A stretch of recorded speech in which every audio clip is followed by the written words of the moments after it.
Je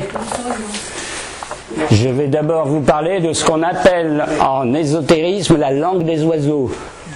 Vous entendez très souvent, enfin vous entendez, non pas vraiment souvent, mais bon, vous allez lire beaucoup dans les écrits ésotériques la langue des oiseaux. Qu'est-ce que ça peut être ça? Eh bien, en ésotérisme, un écrivain qui veut cacher des choses ésotériques dans un roman apparemment anodin, on appelle ça la langue des oiseaux.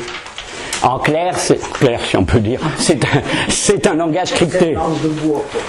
Ah, c'est une sorte de langue. Oh, ça s'appelle aussi la langue verte.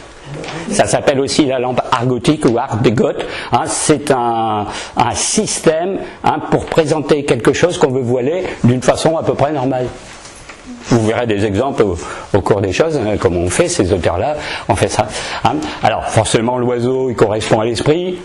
Parce que l'oiseau s'envole, monte vers le ciel et dans l'air, etc. Donc c'est une langue qui fait allusion à la spiritualité, à côté des choses normales. Alors quand vous lisez des choses comme ça, c'est un peu curieux. Vous allez voir des exemples, je vous dis tout de suite, c'est mieux de voir des exemples après que je baratine maintenant. Le roman, c'est un peu comme la Bible. Vous savez que la Bible, vous pouvez le lire en style, j'allais dire à vue de nez. Il y a le passage de la mer Rouge, le passage de la mer Rouge. Après, vous savez qu'il y a une interprétation mystique, morale, alchimique, tout ce qui s'ensuit. Et bien dans ces auteurs-là aussi, le roman, vous avez un paragraphe, vous le lisez, c'est une énigme policière, c'est une énigme policière. Quand vous savez que c'est un truc ésotérique, vous cherchez, il y a certains mots que vous dites, tiens, il doit avoir caché quelque chose dans le texte, et vous le lisez à plusieurs niveaux.